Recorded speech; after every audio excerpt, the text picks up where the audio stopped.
Hello, everyone, and welcome back to the EGFC. We're here on the SSBU. My name is Soy. Joining me at the desk is UBL to continue our night of action here. We had a little bit of technical difficulties with that last set between Iona and St. Peter's, but we'll be hopping right into Wichita State and the University of Montana. Battle out in the Central Conference.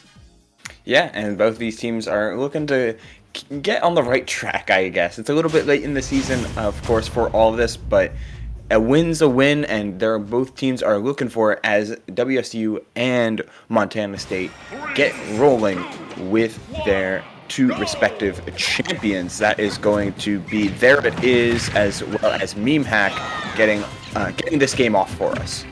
Yeah, so Meme Hack on this Montana roster, we've seen him a couple of times, but a couple different character changes between this Diddy Kong and occasionally Crom, but it seems like the Diddy Kong is the play this week. There it is. He is another one of those players that has rotated through the links. Young Link being the pick for this week.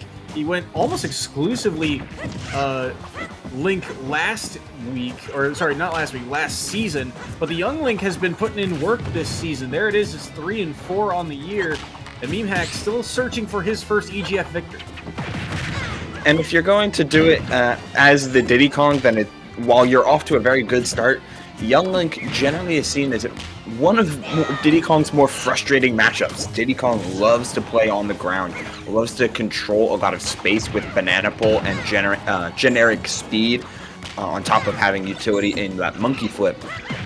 Young Link has all the tools to say no, but if you're going to keep committing to the air so early, especially off of the ledge, Diddy Kong is going to punish you for that as many times as they can, especially with how Meme Hack is playing very well around this banana pull, not pulling the trigger on the throw too early. I'm actually kind of shocked that first stock that Meme Hack was able to take from There It Is. That up smash came out right before, I believe, a down air almost landed on the side of There It Is. But either way, right now it is Meme Hack with the lead. There It Is still trying to find a way to answer back here, but they've eaten 82%. Like you said, control of the banana and the pace of this matchup right now in Meme Hack's favor. Oh, that's a dangerous forward smash, and he up tilts to get away from that situation. It feels like everything right now is trading. There It Is wants to go in, but that banana peel just keeps getting in his way. It's so unfortunate. Meme Hack could have had the stock there if he grabbed banana, which he failed to do twice over, but the power of monkey flip being a almost half screen command grab and active aerial hitbox is certainly devastating. And we're really seeing There It Is not take advantage of some of what makes Young Link both extremely good and, for many players, extremely annoying. These boomerangs, bombs, and arrows that can cover so much space, especially against Diddy Kong, who loves to have the time to pull banana and go about their monkey flipping business. And we just haven't seen that be capitalized on at all. And now finally at 200, he gets the fire arrow into up air, but you've got a lot of ground to cover in order to make up this deficit. Yeah, if it's going to take till 200% to kill this Young Link, There It Is, I said it earlier, climbing Mount Everest if this comeback is going to happen. But that being said, these combos are starting to come online now. A lot of grabs coming through here for There It Is, and a quick 69%, make that 75 off the arrow, but not much off of that. Missing the potential down tilt follow-up, but now we're seeing Meme Hack get a little bit impatient. Some of the stuff that they were doing just isn't as effective in the moment, getting caught by a lot of fire arrows, but now you can play the ledges. Diddy Kong, and a very, very delayed recovery on There It Is does mean a SD and a 2-stock in Meme Hack's favor. I wonder if they just expected them to have a jump, or what could have happened here to cause such a delay on the recovery. Oh, they air dodged. They fast fell and air dodged. They did kind of slide off of the banana hit here, right? This throw happens and they slide off the edge, and yeah, the air dodge caused them to fall a little bit lower. I thought when they were recovering that low, we were about to see an attempt at a bomb recovery, but no luck, no time. Yeah, too low for a bomb recovery. Had to just rely on double jump up B, which Young Link can fly with the when they have their double jump resource on deck, but just getting screwed over by, I guess, by the buffer system, trying to block the banana, but not having enough time. And the ledge play was extremely good from Meme Hack, like really solid fundamental Diddy Kong stuff. I mean, as oxymoronic as that is, fundamental Diddy Kong stuff. But it's banana at ledge or banana in hand, hanging around this roll distance kind of area and forcing there it is to make a choice. And three times on these ledges, Meme Hack was wrong. Or excuse me, Meme Hack was right. There it is was wrong. Yeah, and so the other thing too, you saw, at least for a portion of this second stock after he finds this up air, there it is, was starting to find some ground. He was starting to land some combos, get some grabs. The bombs would occasionally, or the bombs and arrows would occasionally allow there it is to get follow-ups. The problem is, by the time those started to come online, it was a little too late. Meme Hack had already kind of gotten there it is to those high percentages, and all it took was one more kind of ledge trap situation. Yeah, it's funny how sometimes Young Link players can get super hard punished, and many players can get super hard punished for just doing what the character normally does without truly thinking about how the opponent is counterplaying it. But that time it felt like there it is was in his own head right from the jump. Like not shooting a lot of fire arrows, not throwing many different arcs on Boomerang instead usually just bouncing it off of the stage. Like, it's okay. It's okay to do your character's good stuff. And unfortunately for the colloquialism of this character, Young Link's good stuff is very easily spammable, and Diddy Kong doesn't frequently have many strong answers besides waiting and shield. Yeah, no, it's we'll have to see how that all plays out here. Game number 2 on small battlefield, and again, kind of playing from distance. Meme Hack has been very good at the follow-ups off of the banana, and this situation could be reversed. Good kind of fade down and away there from there it is to avoid that down air. You can tell Meme Hack wanted to reverse that situation as fast as he could. His combos are starting to come online now as well, and there it is, really struggling at picking up this banana, because I think numerous times he wants to get it out of the way and just eliminate that problem, but ends up tripping on it and allows Meme Hack to get a follow-up. Trading side beats, but Meme Hack with the instant reaction going for the barrels as a potential punish. And I like how Meme Hack is just so willing to play from full stage, like using Monkey Flip as immediate coverage, and these upbees apparently are on point, 2 for 2, trying to catch there it is retreating, and the barrel explosion is way too big. There it is, tried the edge guard there to try and answer back, but no luck. Meme Hack will make it back to stage, and Meme Hack, now everything's starting to work for him. The bananas, the grabs, the follow-ups. You got there it is all the way up to 80% and off stage. Banana in hand once again. Won't be able to cover the roll. The up smash, only one hit of it, so it doesn't quite connect, and there it is, will escape for the moment. That's a good monkey flip to get back to stage, but Meme Hack, I feel like he is, it feels like he's in the groove right now. It feels like he's got the momentum, and he's just kind of saying, hey, I feel like landing this next, and everything is coming up aces right now. Yeah, when you're able to just sit around with this banana peel, do what Diddy Kong does best, dash around, hold shield with banana in hand, you have an item toss into a kill confirm, which Meme Hack has taken advantage of twice over, though a little bit too far on the monkey flip, not able to reverse the momentum early enough, and having an SD there. Look at the patience as well, and trying to get a very optimal starter on the dash attack, but not finding it. Still, it's been Meme Hack, unfortunately, finding a ton of arrows, but has taken any item hits he's found in stride and making his punish game match. Continuing to find follow-ups and continuing to pressure. There it is. There it is off stage here on his last stock. 55% on it. Gets thrown off stage once again. And we're seeing a lot more forward throw here from Meme Hack, just to continually press. There it is to the corner. Forward smash will land. Oh, I like the idea of the up B once again, but it doesn't quite get the strong hitbox. The up B escape artist-ism is extremely creative and just not letting there it is lock down any part of the stage. Diddy Kong just being a little bit too elusive. Oh, as the grab on a shield was hard baited thanks to the monkey flip, and this is going to be Z-drop banana? No, it's not. Getting the item toss instead, but no ledge trap here either way. Ooh, that shield getting awfully low. Down smash trades. There it is. We'll be able to survive for now. Barrels knocked off of him. He's still got temporary control of those for the moment, but again, that's 3 for 3 on the barrels. Memehack takes it with a 2-stock. Okay. The barrels off stage was funny because you're just trying to force Young Link out of a jump, which generally is a way, the best way to gimp Young Link. Their up B not traveling too far without it. And then these up Bs out of shield. Like, none of them in game 1.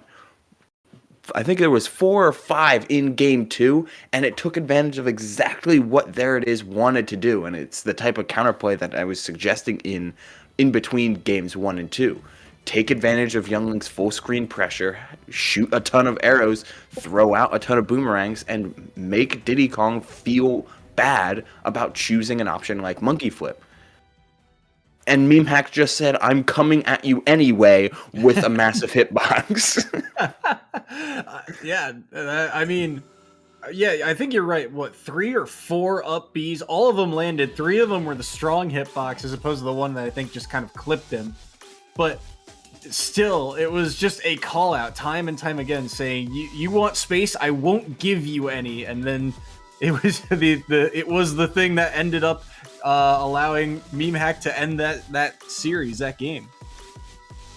Yeah, and there it is, under pressure from the very jump of this game. And while we will see the SD, Sag, the gameplay, aside from this very one moment, was very, very on point for Memehack as they get Montana on the board to start this game with a double 2-stock victory, a 6-point lead, and a great start for Montana, who I don't believe has a win this season.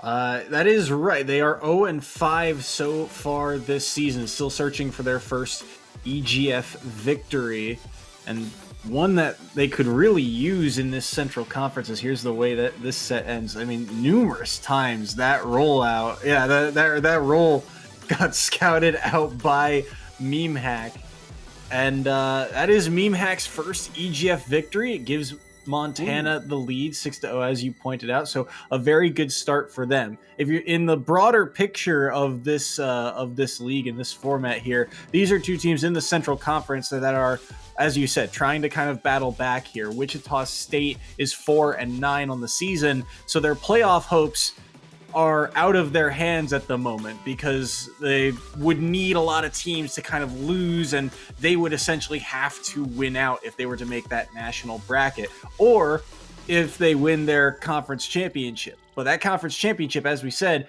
their conference hasn't gone so well for them. You're dealing with teams like DePaul, teams like Colorado, teams like Weber State and some of the other newcomers in this league. So it is, it is going to be a difficult conference for Wichita State or Montana, for that matter, to battle back in, which is why these kind of games are so important to them. That being said, we're getting ready for the second set between these two. Players have been locked in. N-City for the side of Wichita State. That's a Palutena from last season. One of the kind of staple names of this Shockers roster. And on the flip side, Junior MCG, I believe, is that player we saw at the end of last week. We saw him play against Weber State in his first EGF appearance. He played Fox, and I believe he lost to, I want to say it was Beta, but I'm not 100% sure on that one. But either way, Fox versus Palu. Fox versus Palu seems to be the matchup that we're going to have on our hands here. And that sounds like a very fast-paced kind of matchup. Very different from game number 1. You absolutely, for sure. Like how Fox wants to play is just all about all about speed control and being able to break zones. One of the best characters in the game at breaking zones. But if you choose the wrong zone breaking kind of option, or you choose the wrong offensive tool, a lot of that house of cards can tumble very, very quickly. And Fox needs to ride that razor's edge very finely for a lot of success. And Palutena can be one of those characters that punishes hard mistakes, or punishes just the innate humanity of fighting games and of the games we play so effectively, because she isn't as punishing of a character. So we'll have to see how MCG plays around that type of game plan. But Fox is very, very equipped for just about any matchup should they play correctly, with things like a frame 3 anti-air that is always a guaranteed punish out of parry. If NCity isn't careful, then we could be seeing a lot of Fox play and a whole lot of starters off of these parries and off of this speed blitzing game plan. NCity, oh yeah, no, sorry about that. Yes, no, JRMCG, as you said, opting to pull out the gun a bit more against NCity's Palutena here. NCity's Palutena, on the flip side, 2-9 on the season, but they are one of the veterans of this roster. They were here last season, had a very good start to the season, but they have been tasked with a lot of difficult matchups in the past. Curious to see how they do against the newcomer here, seemingly very well, as that's going to be a kill with the explosive flame catch and a huge early lead for Wichita State. Yeah, I think you hit the nail on the head. Like, NCity is not a player you can dictate by record as JRMCG seems to get some of these dash attack nair trains going for a ton of damage. But NCity, he has experienced the worst of the worst from any team that Wichita State has come up against, always going against these number 1 and number 2 players, and has held with them, toe for toe, blow for blow. So we'll have to see if JRMCG is up to the same type of metal as a great buffered tech from NCity, as JR doesn't react in time. But 114 to 24, you know Fox is looking for up smash, and that was it, but didn't pull the trigger. Gotta be so careful here, and like you said, it's all about when will Fox kind of pull that trigger. He will escape the neutral beat. There it is, the run-up up smash, the Fox classic, and there is stock number 1 off the board. Yeah, unreactable burst range it's really going to make Fox such a devastating force, because you can pull away from that burst range and pull out the gun, or you can pivot back into it and instantly threaten things like dash attack at low percents, or up tilt and up smash at higher percents. JR doing a very good job of trying to battle back and forth, but the jump callouts from NCity keep coming in clutch, as that time it will close out the stock with Palutena up air. Fox riding that razor's edge as JR chooses that same option one too many times, and is now stuck in the Palu vortex. Look at this, 47%. Just the last hits of that up air too, connecting to seal that stock away. Now, ooh, tried to catch him with the up smash, but not that time. JR a little bit too fast. These nairs also starting to rack up some damage, but JR is going to have to find a way in. And NC has played defensively very clean so far. Shields the dash attack, gets the good back throw, and that up smash, that should clip. Oh, the down tilt does, but won't get the follow-up. And JR now at 103, trying to find a way to get this thing back to even. Gets the up throw, no follow-up there. A little bit of a late up air to come through, and JR again just trying to bide his time, but he's running out of it as that back throw will start to kill very soon. No resources, all they had left of the Firefox, but missing the 2-frame.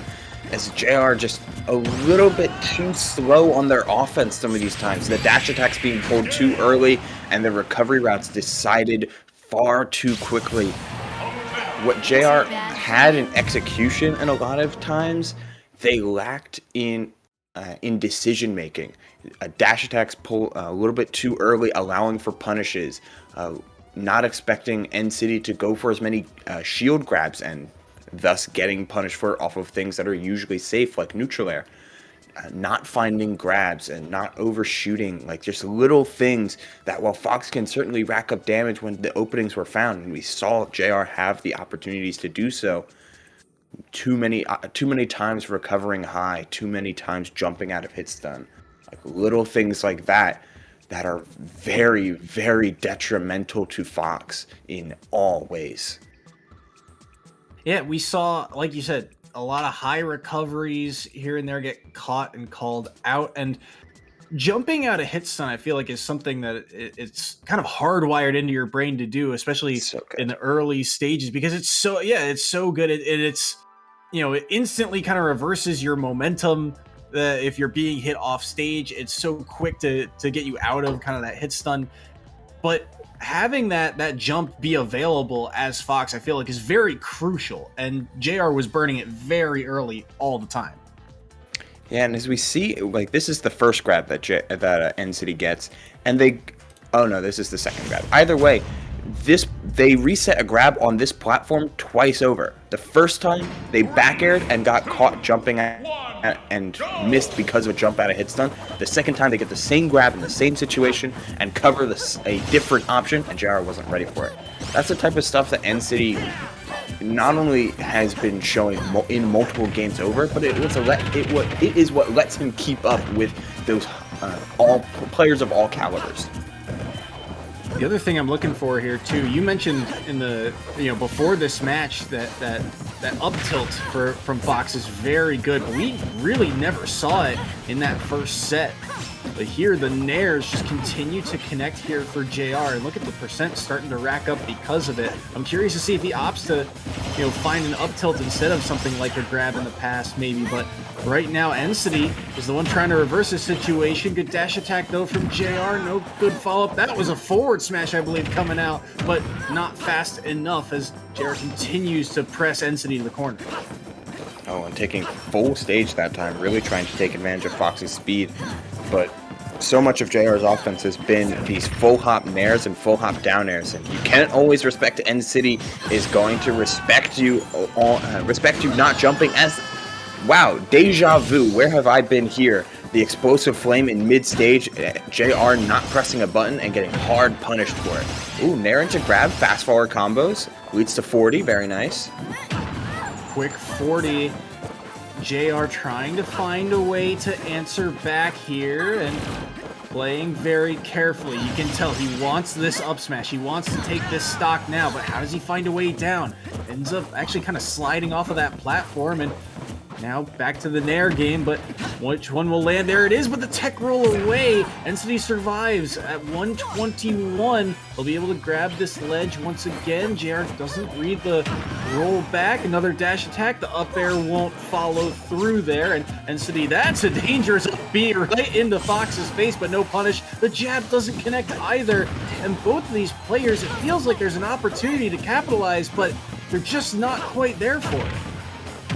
I mean, it's both players really hunting for one confirm, and there it is, NCity going for the down tilt into back air, true stuff on that high percent of Fox's. JR really needs to close out this stock, but sometimes Fox can just suffer from, how do I land that finishing blow? Nair and up smash, and it isn't going to be a true combo, instead just going to be a tech chase, same with Dare.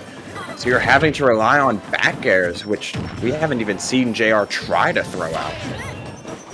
64%. I think there's 74 on JR right now. He's low for this recovery, but he will be able to snap back. But the grab, nearly finding the back air there was NC. This is a back throw. This is a lot of rage on Palutena too. They'll start to kill very early. Yes, it will. The up smash connecting, and it's a 3 stock for Wichita State. And we got a really clear sense of why this matchup it can be so frustrating for Fox, because while on stage it is totally even, off stage Palutena gets to recover, at least get to ledge for free, while Fox very much doesn't. In game 1 we saw so many punishes recovering high. In game 2 we saw punishes going low with the same exact move. Palutena up smash and as well as down tilt are just so frustrating for Fox to deal with, so you can't find yourself off stage that often. And guess where JR was many times in the set? So many times, and here, this was a clean conversion. This is the bread and butter stuff from Palutena, the down tilt into that back air. So strong and so good, especially at those percents. And then you saw, I think, numerous times NCT throw out that up smash to try and cover. Well, at the beginning of the set, it was to cover the high recoveries, but you gotta remember that it covers the ledge and doesn't allow people to snap to it, as you see there, to close out the set. I'm going to really take a moment here and just discuss where JR lost this set. It wasn't the up smash at ledge. That's something that is just formulaic for Palutena mains. But it's right here. Fox lands. Palutena is not in the same, is in range to attack with a potential burst option like dash attack.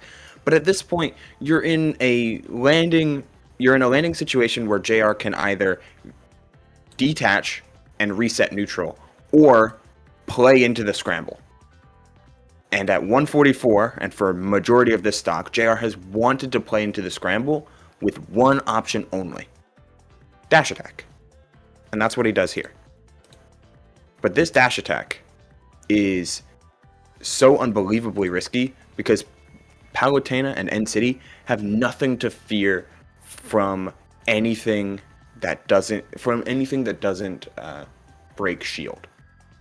From anything that does break shield, excuse me. Fox grabbing doesn't do anything to them at this percent, but you have to do it. You have to force NCity off the spot. You cannot allow yourself to continuously be put into instant disadvantage by shield grabs or by nairs out of shield. These moments that are, or these tools that are so powerful from Palutena.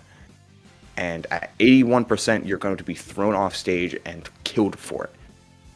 So this dash attack could have instantly be replaced by a dash grab, and suddenly JR is ledge trapping. JR is ledge trapping with things like Fox Nair, which can linger forever, and could potentially kill with the strong hit. But JR continuously, moment after moment, time after time, in scramble situations, in neutral, in full stage, half stage, close up, any moment that they could, they wanted to dash attack. And NCity punished the tunnel vision better than you possibly, or as well as you possibly could have, with a 3-stock. A huge 3-stock victory there, and it's like you said. I mean, it is so easy sometimes with a lot of these characters. Fox, all these fast kind of combo-y characters. And I think Fox is a huge example of them. It's so easy to just want to go in. You just want to hit your opponent. I mean, if that dash attack lands, say he doesn't get the shield, you could potentially follow up with something like an up air, like an up smash maybe. You know, you could be able to take that stock. But like you said, you have to know better in that situation. You have to know that you're at 81%, you're on your last stock. You make a mistake right here, it could be the set. And there it was, and that allows Wichita State a 3-stock victory. Is a ton of points. All of a sudden, Wichita State jumps back into the lead because of that 3-stock from NCity, and now things are, I mean, relatively even going into this third set. The players have been locked in. It is Morning Glory for the side of Montana, and Yggdrasil, I believe, is how you pronounce that name for Wichita State. Yggdrasil, we've seen a couple of times. He is he is a Greninja player for the side of Wichita State. 0-6 on the season, but he is also another one of these players that has been kind of 4th or 5th in their roles, right? Typically, he's at the back half of the lineup trying to, go up against, the 4th or 5th guy of, a Mississippi State, a DePaul. He's going up against some of the heavy hitters of a lot of these lineups. Morning Glory, he is a Little Mac player that we've only seen him twice so far this season. He is 0-2, and we'll have to see how he does into a Greninja here. Final Destination, the site of game number 1. And you're playing into both characters' strengths with a stage like this. Little Mac traditionally has had some theory where they're not as good on FD as one would consider, but traditionally you're removing everything that Little Mac doesn't like. Things above him. Oh. Oh no. And below him. I guess. Oh no, that is not the way you want to start this match if you're Morning Glory. That side B seemed so good at the start, and then it got parried, and oh no, first stock off the board for Morning Glory. And Yggdrasil, she gets a chance to play with a pretty solid lead here. Of course, you still always have to respect Little Mac on the floor, but playing to Greninja's initial crazy initial dash on top of a very solid projectile, which she is deciding to do, is going to be extremely potent. But you have to find your ways to keep up the damage, and grabs are going to be an excellent way to do so. Yggdrasil, right now 104. Just got to be very careful. That's a huge down tilt into a grab, but no follow-up there. And that forward tilt from Morning Glory will take the stock, and KO Punch online. Yggdrasil's got to be very careful right now as, oh no, the armor there. Actually, they lose KO Punch, but they're needing a lot of percent for it, so this is still a scary spot here. A lot of raw kill power, and Greninja are a relatively light character. Yeah, you can't take too much punishment, especially since all that Morning Glory is looking for in these landing situations is down-angled forward smash, which decimates shields. Yggdrasil having to play on the back foot here and choosing just to use that with the charged water shurikens. Oh, I believe... Oh no, saving the jump and getting back just enough. But still, Morning Glory in the driver's seat in this very moment on stage. Have to be careful about how you go about it. Another grab from Yggdrasil. Are they able to close out the edge guard? Not quite. Forward tilt hits. The second hit of that forward tilt connects, and that's the stock, and now KO Punch is online.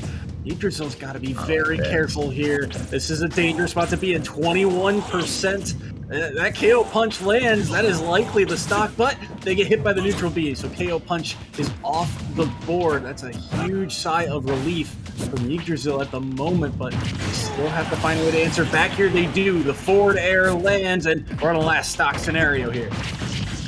Oh, dash attack into up smash. This is a great start, but Morning Glory coming down frequently with these. Oh no. Oh no. That's so unfortunate. Twice that stock. Twice that game. Losing to just fast falling a little bit too low, air dodging to get by some of Greninja's insanely good horizontal extensions, and just a little bit too far. Just a little bit too far. Tragedy strikes twice here for Morning Glory, but a victory that Yggdrasil will take. It gives Wichita State the 8-6 lead as they get another point on the board, and they're one more game away from taking the set. But Morning Glory, it feels like they had some decent chances. It was just these small miscues that ended up being their demise in game number 1. Little Mac recovery. Feels bad, man. But I like how Yggdrasil didn't lose their head in the latter half of that game, because it was for the one full stock that Morning Glory got to play, that being the second stock, it was played extremely well. Lots of coverage on dashing forward and backwards, some really good grounded gameplay, committing only really to things like forward tilt, as well as very well-spaced forward smashes in order to cover Yggdrasil's more common means of approach and ways to take center, that meaning things like dash attack and shields. So you're just able to power through with your armor, or at the very least cover yourself with a multitude of hitboxes. Yet Yggdrasil kept a cool head, started this last stock. You lost your huge lead and went into last stock with Morning Glory on a train with KO Punch, and didn't lose it. Just kept a cool head and punished and found openings accordingly. And that's all you need to do against Little Mac. As long as you don't panic, the character can crumble like a wet piece of paper. And, I mean, it was very close. Just that air dodge for Morning Glory ended up being their demise twice. We'll have to see how they do here, if they opt to run it back, maybe, or what stage they've gone for. It looks like this is Town and City for game number 2. Yeah, the school of thought here is naturally you're thinking, Greninja can just scope out landings and scope out this their own pressure much better on a stage like FD than perhaps Little Mac can, who's a little bit more committal in some of their burst options. So why not go to the stage that has similar length but potentially more recovery mix-ups? Of course, Yggdrasil has access to the same type of tools and that same type of coverage if they are on point. And so far, trying to get these spaced out fairs and trying to get it going as the KO punch misses. That was a huge whiff on the KO punch there from Morning Glory, but they are still the one keeping Yggdrasil to the corner. Good counter. I like that idea to counter the projectile, but they couldn't get it to connect. They end up getting the up B instead, and they catch the landing with the forward smash, and that's stock number 1 going to Morning Glory.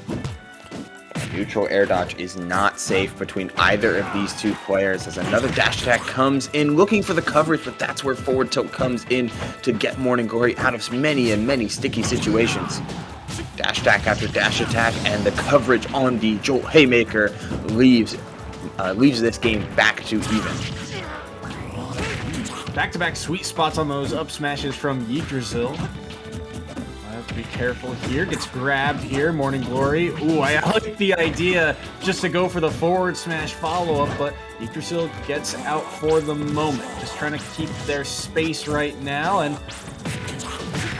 down tilt into the side B. That sent shockingly far, but now KO punch is online. Yggdrasil, she's got to be very careful here. That KO punch, if it connects, it's the stock, and trying to find a way to mitigate it here, just playing very passive, continuing to pepper away with these projectiles. Found his way in, but won't pull the trigger on it quite yet. Running out of time, though, and the roll away from Yggdrasil saves their life. Have to be very careful with how much you're shielding when KO punch is online. But with that deep recovery, down smash is enough to catch the 2-frame and to once again give Morning Glory a stock lead, who seems very, very ready to not have shield up for very long. More damage coming through here on these quick down tilt follow-ups from Morning Glory. But speaking of down tilts, there's one into the forward smash. Yggdrasil ties it back up, and we're back on the last stocks. 62-0, but once again, Little Mac can be surprisingly frail to the right edge guarding setups. Dash attack, looking for the full combo, but still able to cover. Yggdrasil trying to space this out and trying to play correctly, but the grab comes in and you have to be careful with your air dodges.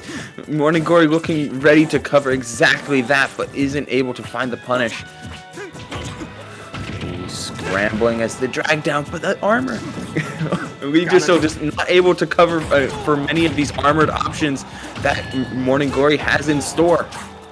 The armor through once again, but now KO punches online once more. Morning Glory's caught above the platform there, but to be able to make it back down. Yggdrasil playing so carefully again, trying to chip away at this Little Mac. It's the next hit that could matter, but the grab, that's going to take KO punch off the board. Now, Yggdrasil, they have not been afraid to work out of the corner and just continue to work away at these projectiles. There's the counter, but it doesn't land. The side B won't either. Dash attack forward air, and that is it. Yggdrasil takes the set. Wow, after so many times, and dash attack forward air is not a true combo here. A down tilt forward air is, but dash attack forward air is not. But every single time that Morning Glory was hit by this dash attack specifically, they air dodged early, and Yggdrasil pulled the trigger on forward air early, and she whiffed. This time, she does the same thing.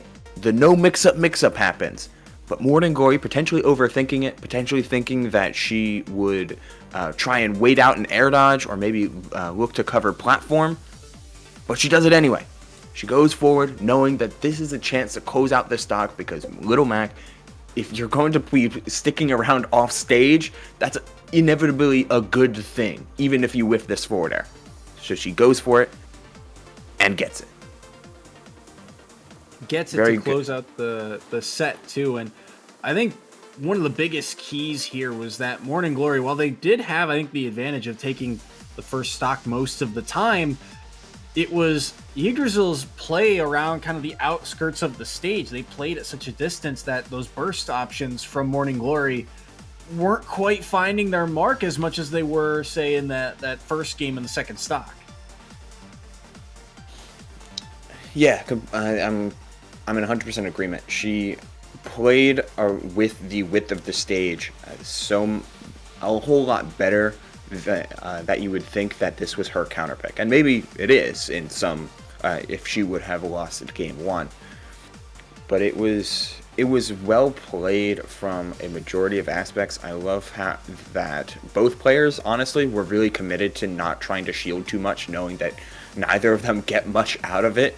Just look to block and move, stick and move, get into and out of situations by your dash speed and movement alone. But what really sealed the difference for me, and what could have sealed the difference for JR in the previous set, as I reiterated then, was grabbing. Yggdrasil, she was so ready to find grabs, to look for options to beat shield and make Morning Glory play that RPS. While Yggdrasil, while they weren't blocking too much, they were very comfortable landing with shield and then moving out of it. While Morning Glory just kind of wasn't. Yeah, and that was a clean catch by Yggdrasil right there. Just reading the air dodge back in, and this is where things got very tense, and you kind of got the sense that in a situation like this, someone was going to go for something maybe a little risky because they're both that high percents, and with Little Mac having such raw kill power in their kit, Yggdrasil was going to have to make a play, and she did. She was able to find that dash attack into the forward air, as you mentioned, so they get the 2-1 stock victories. They put another 4 points on the board, and they put Wichita State up to a 5-point lead. 11-6 our current score line. The players have been locked in for our next set. It is Schuppel for the side of Wichita State. Schuppel, we've seen mostly Toon Link from them this season, 2-4 so far, and Schuppel's one of these new players for the side of Wichita State that's actually been kind of exciting to watch. We don't see a lot of Toon Link overall. We've seen a couple young Links and Links make their appearances, but Toon Link is kind of the rare occasion, kind of that weird middle ground, and they've been very fun to watch grow, I think, overall. While they work similarly to Link, they also have their own kind of signatures, so very fun to watch and see how they'll play. On the flip side of that, Colo is the on the flip side of that, Colo is the pick for Montana. Colo, the hero main of this Montana roster. We've also seen them play Young Link in the past, which could be a pick here if they know that Schuppel has gone mostly Toon Link. Curious to see which one it is today. Mostly the hero, though, has been the pick. We'll have to see which one they opt for. What I find so fun about Toon Link is that it feels like they match up better into counter zoning, more so than Young Link does in a lot of instances. Young Link's claim to fame in every aspect is confirms off of items. Strong hit boomerang, weak hit boomerang, bomb, fire arrow from deep, fire arrow from close, anywhere on the stage. But what Toon Link does so well is that they're able to play with their tilts a whole lot more effectively. They're insanely quick, able to cover easy tools, able to cover easy options like a all-purpose anti-air, a decent poke, and arrows that are still surprisingly quick. What makes Toon Link better, though, is finding easier means of approach without them. Things like just by the nature of how floaty they are. Colo is really going to have to deal with trying to anti-air Schuppel more often than not if they want to have a means to find a lot of their combos going. Right now, Colo's struggling to do that as they are at 80% and Schuppel's untouched so far on this stock. Colo backing away, and this is a lot of what you're seeing for neutral, just these projectiles time and time again. What a great catch on that forward tilt. Forward tilt hitbox is crazy. That Toon Link, yeah. Now, Toon Link in a lot of ways is a fusion between young and adult Link. So some of their hitboxes, while smaller, mimic the activity of adult Link. That being, especially given the forward tilt, being active very early into the swing, where it can function as a anti-cross-up type of tool. Oh, and that up is crazy. That's not going to take the stock quite yet. The down air, though, will. That was a spike there from Shupel off the stage and off the top. That was, I mean, I know that spike hitbox is a little bit harder to hit because you have to hit it at the start, but that was so quick, and Shupel able to take the first stock off the board.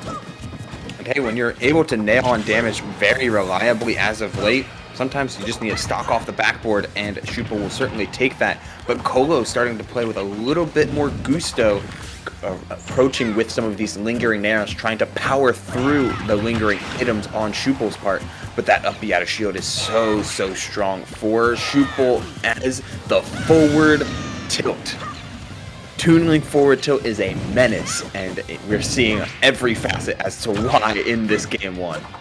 What a catch there from Shupel to catch that up B. Seemed like it was safe, and then Colo ends up losing his stock for a great nair there, but no real quick, easy follow-up. So it is Shupel still on stage, still in control, off the boomerang, still trying to find more here. He's got Colo up to 66, and Shupel is still on their first stock. This is so unbelievably strong for a move for Wichita State.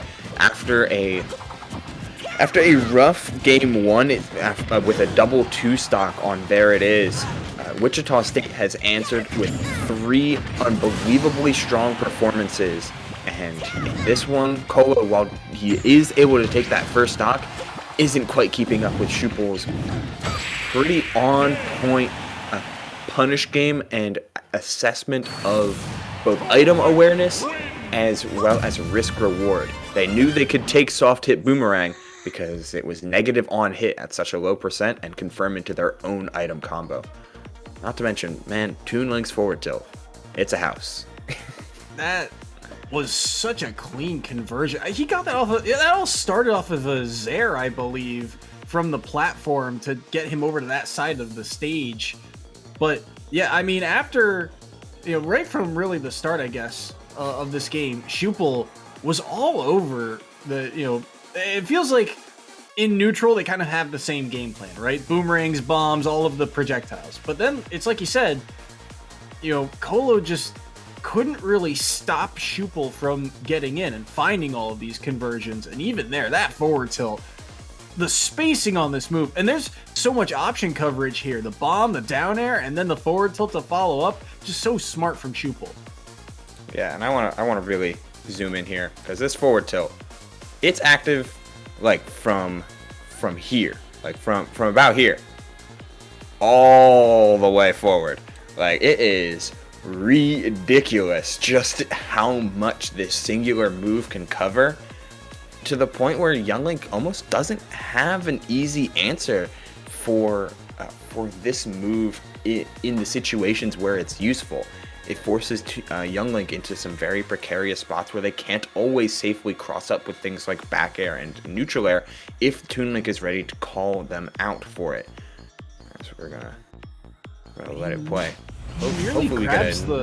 He nearly grabs the ledge there too, so the timing of that move, incredibly well done there from Shupel. So big 2-stock victory for them. They put another 2 points on the board of Wichita State, and like you said, after dropping that first set, they have it's essentially Montana. The Grizzly Bears have poked the sleeping bear that is Wichita State right now, because ever since that first set, they have not slowed down. Colo's going to have to try and find a way to respond here, and that's not the way to do it. But they get saved by the bomb. A gift there from the Shockers. Overcomplicating your punish can lead to accidentally saving your opponent, but this damage is still very massively in Shupel's favor if Colo... And let's see if Colo is able to make something out of this second lease on life. A couple rolls coming in and still trying to focus entirely on items first. missing the bomb conversion, and once again Colo gets back to center with a chance to hold on, but the Randy down air comes in from Schupel. It really seems like that's one of their more preferred options to go for if they can. Yeah, that down air doing a lot of work for Schupel, who nearly found that forward tilt again, and that could have been the stock. Colo's got to be very careful right now. They're eating a ton of percent, and the boomerang lands as well, 77. Up B won't connect off of the bomb, and there's the Zair. Oh, but the boomerang saved him. It turned him around just in time. Colo gets out of dodge for only a moment as Schupel continues to press here. Lingering, trying to catch with that back air, but Colo does find a punish, and there it is, off the platform pressure. This is why you go to Kalos, able to cover so much while in advantage. Look at that. Insanity in a singular move, but not able to find the forward air afterward, as Colo is still surviving at 140. Let's see if they're able to close the stock. They do avoid the up B, but not the second time over, looking for much too high a punish that wasn't there. Colo on their last stock here. Ooh, they went for the back air. I thought we were about to see a down air somewhere in there. There it is. It's on stage. Schupel wanted that one, but won't be able to find it. Now, Colo gotta find a way to get something going here. Those nairs not connecting. Schupel able to weave around. The bomb trade gonna be in Schupel's favor as well. You're seeing Colo trying to approach, trying to be more aggressive. They use the wall jump to try and recover, but that might be their demise here. They're able to just barely snap to ledge around that bomb. Could it be another 2 stock in the favor of Colo? Or in the favor of Schupel, excuse me, as another up smash into the double jump up air is able to close out the stock. Colo just scouted in every single moment, really looking like Schupel had a beat on just what Young Link wanted to do in that in every situation, and having a plan for each and every one, catching Colo on his drift ins and his roll ins so many times in that set.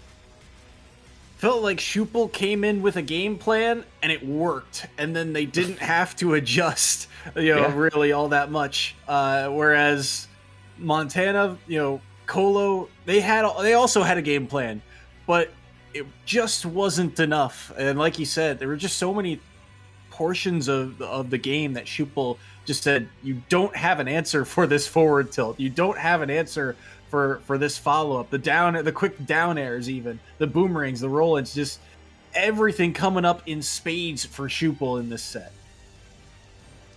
For real, like we're getting what usually happens with Young Link, with Young Link, but in the side of Toon Link, just harassment with proper item placement.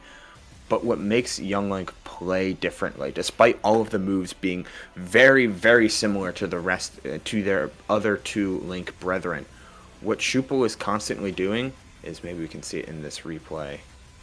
No, we won't be able to. But what Schupel really found success in was floating, not fast falling too much. They would jump and throw out their item, whether it be a boomerang or being able to pull a bomb, and not have to worry about finding ways to land consistently. Instead, they would linger and fall to a known safe space, whether it be because their items are clanking or they know they can land there. Schupel just had a complete sense of stage where it felt like Colo always wanted to press forward, whether it be with an aerial, one of Young Link's many safe aerials, or by landing and trying to roll in. Many of those were caught before they even finished, and finding proper punishes throughout the entirety of the set. And with that set win for Schupel, they give Wichita State the victory here in week number 14.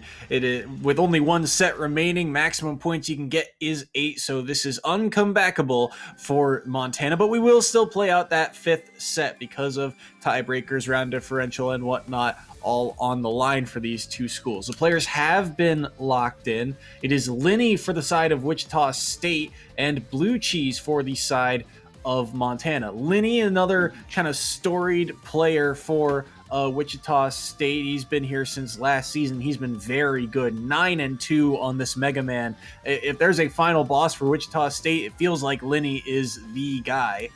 On the flip side of that, Montana, Blue Cheese is the player I think we've seen play the most characters through the most weeks. We've seen Joker, Wolf, and Pokemon Trainer from him in the past, I think, 3 weeks. Curious to see which one he opts for here. All of those characters, I mean, they're good. They're all very good. It feels like he just looked at the tier list and went, yeah, this is the one. And it seems like Joker is the choice for this week. 3, 2, 1, go! We might see him switch. I mean, I don't want to call it too early because Joker can handle just about any matchup thrown their way. Like, the character is extremely good. But not only are they a little bit tougher in an online scenario, Mega Man has been classically one of the best characters to play into Joker. This mid-screen pressure prevents a lot of the short hop mix-ups that Joker likes to go for, using that fast fall speed as well as lingering aerials like back air, or strong aerials like back air to cover a lot of space.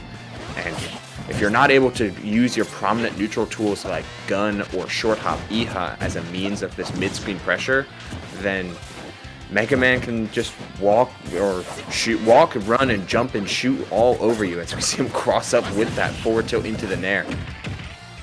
Still, the blue man always gives you a chance. Good forward tilt there from Blue Cheese. Lenny is forced off stage for the moment. Percent in Blue Cheese's favor. Counter lands on the up smash. That'll send Lenny away for the moment. About half of Arsene has gone by. Now a whole lot more as Lenny starts to land a few more hits, and just kind of a mind game there from Lenny saying, what you gonna do next? And he wanted to roll in. He wanted to roll in on the he wanted a roll in on Blue Cheese's part so he could up tilt it to Kingdom Come. But Blue Cheese just deciding to jump out of shield, which is, honestly, it's Joker's best out of shield option. Just jump and get out of there. The forward smash there was attempted by Blue Cheese, and the back air beat it out as Lenny gets that edge guard on Blue Cheese. He dipped a little bit too low, but he will be able to answer back very quickly. The up smash connects, and so things are back to even. Ooh, there it is with the Rebels guard. It's one of the other saving graces of this matchup is always going to be that if Mega Man gets a little bit too happy with some of their specials or just walking around with the lemons, you can always Rebels guard them. And in a potential edge guard committing far too early to the forward smashes when you recovers high. Blue Cheese going for yet another counter, but the Rebels guard allows them to get a little bit more of that Arsene meter for a chance at a second Arsene this stock. Picks up the Saw Blade. We'll get a little bit more damage here off the dash attack as well. These dash attacks are starting to put in a lot of work now for Blue Cheese. The Nair just didn't come out in time for him. Air dodges around, and Blue Cheese continuing to try and find a way in on Lenny. Gets a little bit more damage here, and I thought he was going to pull the trigger on a back air there, but no luck quite yet. Lenny will be... Well, so far he's been kind of forced to the corners, but there he gets the punish, shields the back air, and lands the up smash, and so Blue Cheese now on his last stop. Going a little bit too far with that leaf shield, but connects it when it matters, and this back air as well. Going for a down air, going for it all, but good drift under the stage from Blue Cheese, making the most out of this stock as much as possible. As this could be, yeah, that's an Arsene completely negated by some very tricky play from Lenny, just doing what Mega Man does best and finding using that great aerial drift to mix up how he's approaching with these items and finding a ton of grabs as well. Yeah. And that side B connects, and yeah, now that forward smash will land. Blue Cheese trying to mitigate some of the damage that's been done here. Can they make it back to stage? An early air dodge. Forward tilt, not gonna do it on the shield. The up smash connects once again, and it's a 2 stock for Lenny. That's that's sometimes just how the matchup plays out. You see when you're able to see Mega Man get a lead and mix in between things like a very solid edge guarding game, great out of shield, mobility with hitboxes, and as fitting for jump and shoot man through across the stage back and forth, just moving like a walking arsenal and always giving Blue Cheese something to think about at all ranges. And that was, while it was technically an SD because Blue Cheese couldn't recover, it was a forced SD, as Lenny will take that as a pseudo edge guard every day of the week. And all he, gets out of it there is that little bit of percent from the up B, so very well done to Lenny. But that's something that's kind of been the, more or less the Lenny classic, is that, this Mega Man, as you see, he pulled out Leaf Shield, and I don't even think it trades there with the up smash. Yeah, up smash is a little bit disjointed. Takes that, when Blue Cheese takes that stock. But Lenny has been very good. One of the keys I remember from seeing him in the past is that Lenny does not, allow oftentimes players to survive up to these high percents. If he can get those edge guards, he will go for them every time. But really, both, I think last two stocks here, yes, taken via just kind of shielding Blue Cheese's approach and landing that up smash instead.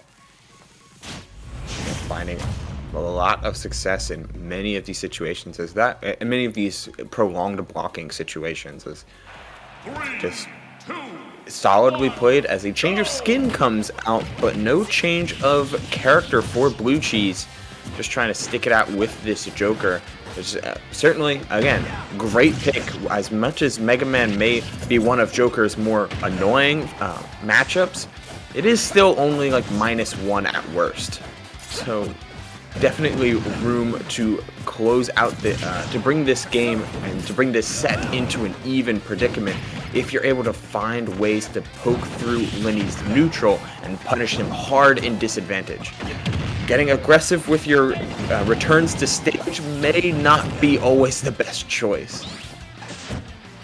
I like the idea to actually throw out the counter there, but it won't land. That forward smash does, but won't take the stock quite yet. Very threatening move. A couple of rolls there from Lenny. The up smash won't connect either. And now Blue Cheese forced off stage again. Good quick tether back to stage there around that up B. But that air dodge, can he up B back? Yes, he can. Just in time, he's able to get around it. And it feels like this entire battle of Wichita State up against Montana has been grab people, please. It's okay. It's okay to grab people even if you don't find a follow-up. Positioning is always going to be one of the main resources that every character and every player has access to. And Blue Cheese has just not been able to find too many grabs. Of course, that was a very clean shield grab, acknowledging that Lenny was too close to get away. But again, going for forward smash and going for some of these risky high damage plays, and when it's okay just to take some of the small stuff, maintain neutral and play to your opponent. Don't play to don't just autopilot some of these edge guards. But that was a good counter. Very good counter indeed. That counter shutting down the first stock of Lenny. That was a crazy fast smash out there, and Lenny's only got 1% on him. Oh my goodness, that side B came out just in the nick of time. It was going to be another forward smash there from Lenny. That Blue Cheese was about to eat another projectile, and Blue Cheese is doing a lot better. I think this stock right now, he's whittling away. The side B's doing a lot of work, and that's going to be a lot of meter towards Arsene too. Just Rebels guarding the side B of Lenny, so Arsene should pop out any moment now after this throw. And Lenny, good back air to shut down Blue Cheese. Countered early, but with follow-up forward tilt now, things back to even here. We'll have to shield that side B, and two back airs back-to-back won't be the stock quite yet. The saw blade connects, and Blue Cheese still looking to find a way back to stage, but Arsene is going to be gone after this. That up B will get him back. There goes Arsene, and there goes the stock. The forward smash connects, and it's a one-stock lead for Lenny. Yeah, but Arsene isn't gone for long as they find appropriate time to pull out the Rebels guard. 127 though, this is Blue Cheese in a very, very strong spot. Looking for back airs here, not trying to pull the trigger until he knows it'll hit, but Mega Man's close range defense with this Leaf Shield can be so oppressive. You have to plan for it, but Arsene comes out just in time, and after 42%, they're able to close out that stock. Half of Arsene remaining, countering a couple of these projectiles, but this is the first real hits on Lenny. The full hop forward air is not going to do the trick there to get that combo going, and Lenny will be able to escape. How does Blue Cheese find a way in on this stock? He's had some struggles with it so far this set, and now he's up to 85. That's a down air, but he will be able to get around it for now. Nair doesn't get through. Pellets stop him. No up air there. Tried to punish with the up tilt, and it's just now heavy hit for heavy hit being exchanged. Lenny wants this up tilt, but sent that last one the wrong way. Getting kind of close here. Arsene could easily come out again if not for an early stock. Another grab comes in from Blue Cheese, and Iha keeps the damage close. Here is the red man. Oh, as Lenny wanted a dangerous option out of shield, but Blue Cheese doesn't give it to him. Both of them playing rather defensive, but the up smash comes out. Lenny punishes accordingly, though the stock hasn't fallen quite yet. This game continues to be even. Oh man, that was an intense option, going for the footstool as a means to try and force an option out of shield, but Lenny not falling for it. 154 to 95, just an easy straight hit will do it. But Joker can be sometimes very, very hard to hit. Nair doesn't connect. Joker can be very hard to hit sometimes unless he lands right in front of you, and Lenny doesn't miss those. He seals the deal on that last stock. So Lenny gets the one stock victory here in game number 2, but here's another look at that Nair. Look how close it came to getting Blue Cheese another chance here. Frames away. And this is why spacing your aerials is so important. Oh man, oh man, let's look at this. I just feel so bad. Because, okay, yes. We're a little high. We're a little high for the first hit. Fast fall is a little late. But that's fine because Joker Nair late hit combos just as well as the early hit. You're doing just about the same thing with both. The first swing goes by. The second swing is coming down, looking to hit on Mega Man's head. The shot isn't out yet. And he just misses. He just misses. And then upon the next hit, upon the next frame, the hitbox is done, and Charge Shot has free reign to come out. 4 frames too early. Unfortunate there for Blue Cheese, as you saw he had some opportunities in that one. It was very close towards the end. He showed good adaptation, but just ran out of time there. And you were talking about, too, it feels like the story of this set overall was that, no one was willing to grab your opponent. And you saw Blue Cheese started to find some grabs later on in that set, which bought him some opportunities. But Lenny had already put in so much work on a lot of these stocks.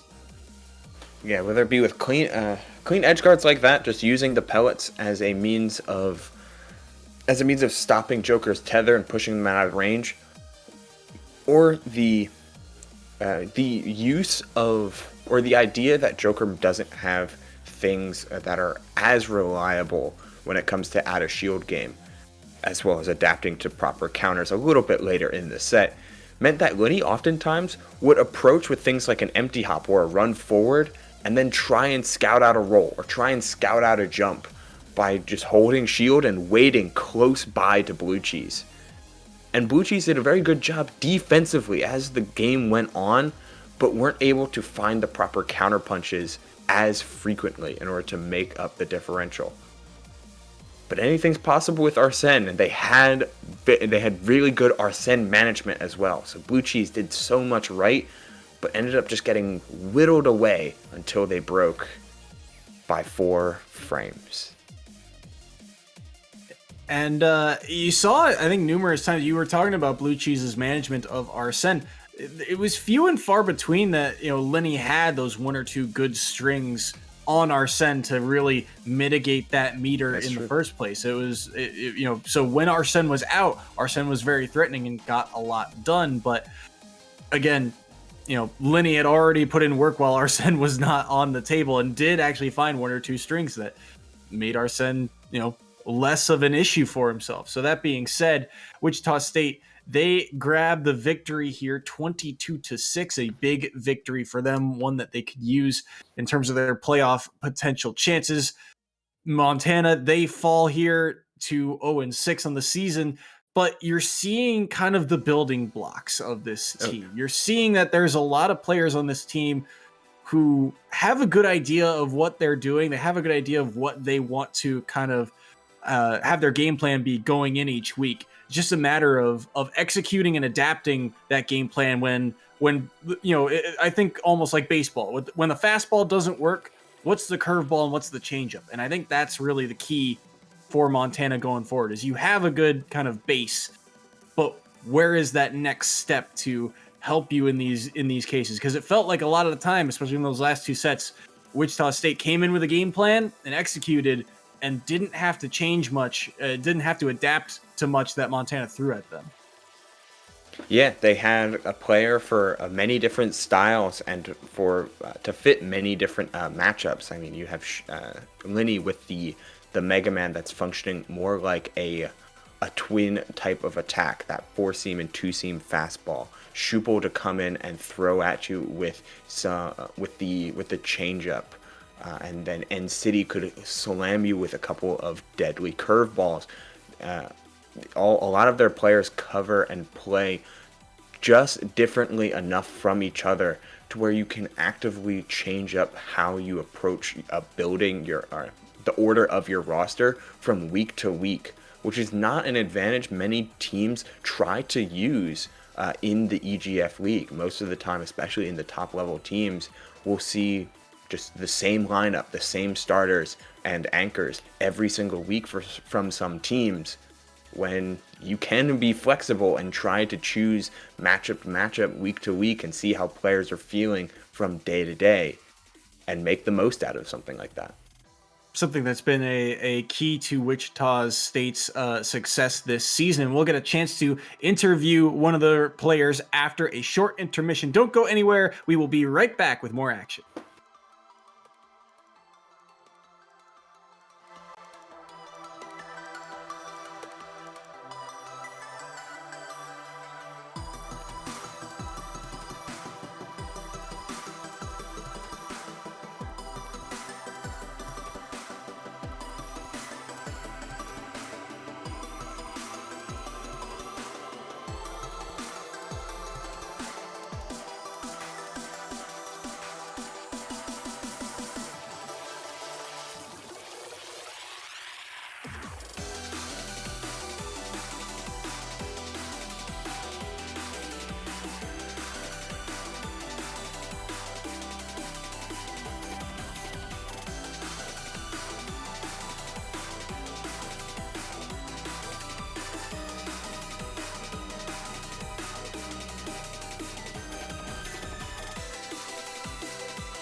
Hello, everyone, and welcome back to EGF SSBU. We are here with N-City from Wichita State after their victory this week over Montana. N-City, how are you feeling about your team's performance this week?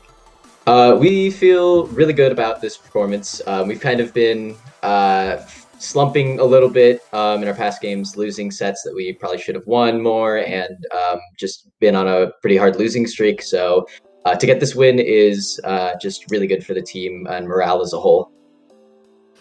Yeah, absolutely, and it seemed like a lot of your team was playing to the best of their ability today.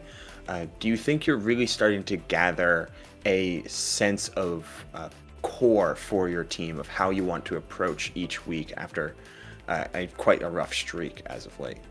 I think we're definitely finding our footing in how we want to go with the matches, and I think it worked well today, especially.